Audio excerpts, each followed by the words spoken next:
Hasanuddin hadir pada saat di 2016. Perlu kami sampaikan bahwa dengan kepentingan secara menyeluruh maupun secara strategis berkaitan keinginan dalam rangka meluruskan berkaitan dengan sejarah.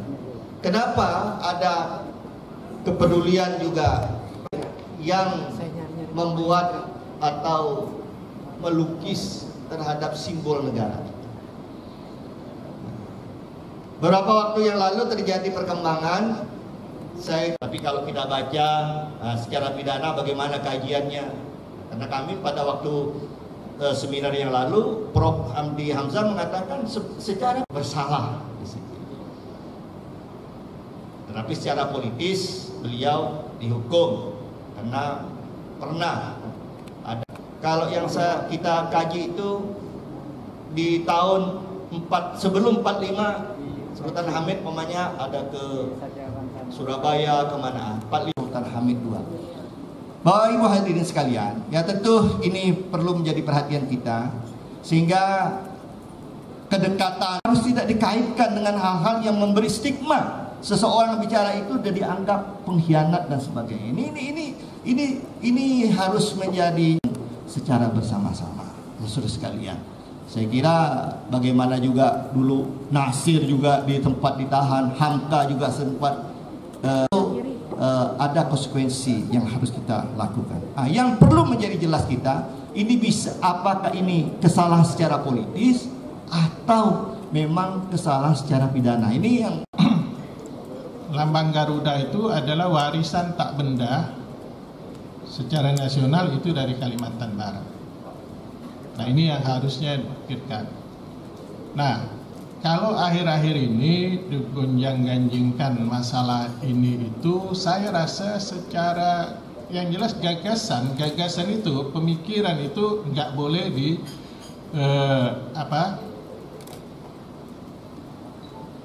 diberi label gimana gitu ya. Pemikiran itu biasa aja. Pemikiran apalagi pemikiran masalah politik. Nah, itu kan jelas. Nah, jadi pemikiran-pemikiran lain terbantahkan dengan yang dilahirkan oleh beliau gitu. Dan sebagainya. Indonesia itu zaman Belanda ya, penduduk itu dibagi, ada yang Eropa. Ada kaitan dengan pemikiran-pemikiran. Kenapa di KNP Sultan Hamid yang ditampilkan? Ini semuanya harus dikaji. Diperlakukan seperti itu, kemudian walaupun berbeda ya. Nah, makanya kenapa saya beri nama mudah-mudahan semuanya bisa menghasilkan pemikiran-pemikiran yang jernih ya. Dan saya juga minta kepada Assalamualaikum warahmatullahi wabarakatuh. Waalaikumsalam warahmatullahi wabarakatuh. Menteri Sekretariat Negara 2015 tentang SOP prosedur pengusulan. Yang pertama, silakan teknisi host Bilar, dan kami persilakan yang narasumber lain juga sampai 15 menit. Nanti kita akan bagi ada yang presisi jawab itu 7 menit. Pertama ke WhatsApp kita ke Discovery Channel yang masuk untuk dia adalah anggota DPR. Siap. Baik. Bersama mengembalikan nilai sejarah itu sendiri. Jadi tempatkanlah sejarah pada tempat yang terhormat untuk bangsa ini. Karena bangsa Sultan Hamid II adalah salah satu figur, adalah salah satu sosok kebanggaan dari masyarakat Kalimantan Barat khususnya. Bapak Ibu, saya berpikir bahwa cerita dari Sultan Hamid II ini memang harus kita buka, harus kita gali, harus kita kaji.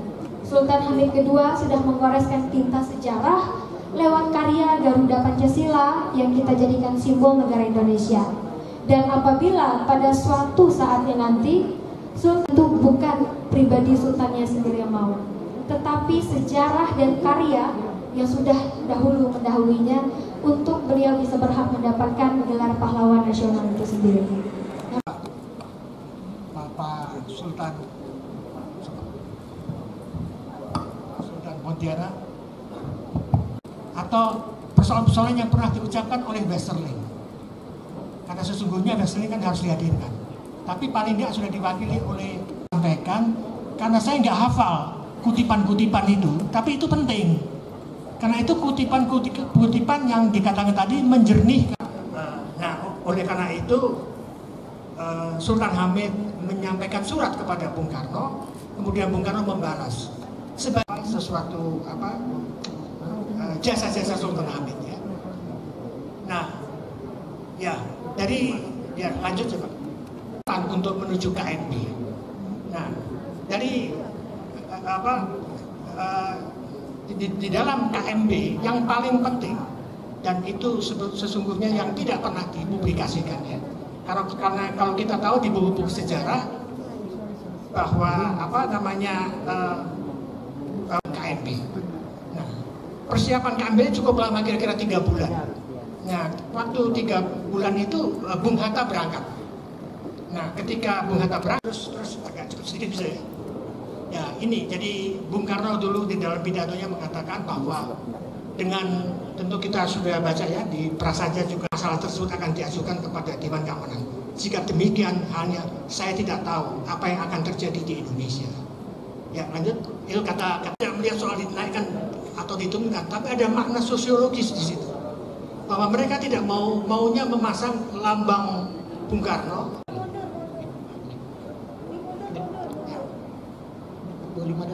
Ya, jadi 2 koran itu sama, tanggalnya sama. Yang agak beda, yang satu mengatakan bahwa panitia itu yang menciptakan ketua panitia adalah Muhammad Yamin. Yang koran Merdeka. Soal Peken itu sangat penting ya. Peken kita tahu kan terkenal ya. Jadi sebagaimana sudah dikenal simbol yang merancangkan DOR oleh Sultan Hamid. Simbol catatan-catatan kaki yang saya ambil, kutipan-kutipan itu sesungguhnya kalau kita imajinasikan itu sebetulnya yang akan disampaikan Westerling ya kira-kira bahasanya akan menjelaskan sampai dengan 1950 begitu, dan peran serta Sultan Hamid II begitu besar di tahun-tahun itu, tahun sejak kemerdekaan kemudian transisi kapan dilakukan. Boleh next. Nah, tahun 2000 itu mempresentasikan tesisnya di hadapan beberapa guru besar yang ada di Universitas Indonesia. Kemudian akhirnya berhasil pada saat sidang tesis tersebut, kalinya yang ada di Indonesia, karena kalau dulu zaman Orde Baru kira-kira jadi seperti ada mispersepsi terkait dengan perancang lambang negara ini siapa. Oleh Kodam, oleh Polda, elemen sipil, tokoh-tokoh masyarakat, dosen, profesor, kemudian masyarakat, buruh, dan seterusnya. Nah, pada saat itu kita untuk mengubah pasal 36 menjadi pasal 36A, memasukkan muatan materi lambang negara ke dalam Undang-Undang Dasar 45. Tanggal 27 Desember 1949 itu di Jakarta dilakukan penyerahan kedaulatan Kerajaan Belanda atas Indonesia yang dilangsungkan di Istana Merdeka oleh Gubernur Jenderal Hafizul kepada pemerintah Inggris yang diwakili oleh Sultan Hamengkubuwono IX, disertai penurunan bendera merah putih biru dan dikibarkannya bendera merah putih. Sidang kemerdekaan Indonesia, yurisdiksinya di mana? Yurisdiksinya baru Luwu, karena Bung Karno ke Makassar tanggal 29 April 1945. Pada ketika itu juga Sanwi karena belum tentu akan mengklarikan persoalan. Baik, terima kasih hormat kami ya dari moderator. Kami persilakan Ketua Presiden aksi dibangun secara aktif, dan terakhir closing dari saya, pada akhirnya sejarah harus dilihat secara utuh dan berkesinambungan. Daya itu juga perlu menjadi basis untuk kita melihat secara utuh dan berkesinambungan. Bagaimana informasi disajikan selain melalui teks, juga harus kita mampu membaca konten. Tentu tujuan utamanya adalah sumber sejarah yang otentik dan kredibel, yang dibangun melalui interaksi, melalui penelitian, dan juga dialog secara komprehensif. Sekali lagi, sejarah harus disajikan secara jernih sebagai tujuan yang jelas dalam rangka menegakkan bangunan kebenaran dan juga sebagai cermin dalam sejarah Indonesia. Bila taufiq wal hidayah. Wassalamualaikum warahmatullahi wabarakatuh. Waalaikumsalam. Terima kasih. Perubahan paradigma dalam memberikan pengajaran sejarah harus memang berubah. Sejarah saya setuju adalah sebuah alur sejarah yang nyata. Yang kedua, ya tentu saya juga harus menghormati para senior, ya, artinya bahwa sumber yang terbaik anak bangsa seperti dikatakan oleh buku Bung Hatta menjawab halaman 108-112. Inilah sketsa coretan tangan dari yang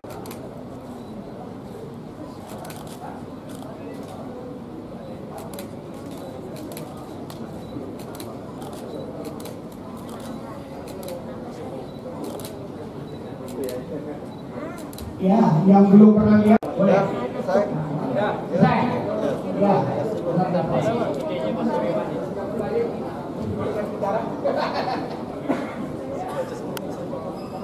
Ya, kita inilah apa untuk menggali berkaitan dengan Sultan Hamid. Maka hari ini kita gelar seminar yang dilaksanakan oleh fraksi MPR Nasdem untuk menggali bagaimana sih porsi sebenarnya berkaitan dengan beberapa waktu yang lalu terjadi terjadi berbeda persepsi ya. Maka tentu kita akan ingin mencari bagaimana sebenarnya. Untuk itulah fraksi MPR melaksanakan seminar. Kenapa itu dilaksanakan? Ya, secara di jure dan secara di fakta Sultan Hamid sudah diakui sebagai perancang dari lambang negara itu. Nah, tapi terjadi kemarin kaitan dengan ada statement-statement yang negatif terhadap Sultan Hamid, tentu harus kita luruskan gitu. Kita cari apa benarnya, apa memang iya gitu. Nah, itulah mungkin kepentingan kita itu, sehingga hari ini kita bisa mengikuti dan mendengar apa yang menjadi statement. Mungkin ada perbedaan mungkin secara pandang ya, atau perbedaan juga atau tidak secara komprehensif terhadap membedah semua keseluruhan sehingga informasi yang disampaikan tidak akurat. Nah, maka tentu kita harapkan dengan masukan-masukan di seminar hari ini tentu akan memperkaya terhadap muatan-muatan untuk membedah ya siapa sebenarnya Sultan Hamid itu, sehingga mudah-mudahan stigma itu tidak lagi di kemudian hari timbul lagi gitu. Itu yang mungkin yang bagi saya ending yang pertama. Yang kedua ya tentu mungkin panitia menginginkan lebih lanjut berkaitan dengan pengajuan Sultan Hamid sebagai pahlawan. Ya tentu juga ini merupakan muatan-muatan ini yang bisa untuk menambah kekurangan-kekurangan beberapa waktu yang lalu ditolaknya Sultan Hamid sebagai pahlawan nasional. Fraksi Nasdem DPR mendorong itu. Ya jelas, kita sudah 2 kali untuk Nasdem mendorong ini. 2016 juga sudah. Hari ini juga kita kembali karena ada statement beberapa waktu yang lalu kita mendorong kembali. Ya, saya sebagai putra daerah Kalimantan Barat yang berasal dari sini, kebetulan ini tokoh Kalimantan Barat. Ya tentu kita harus punya kepedulian untuk itu, untuk mencari informasi yang valid lah.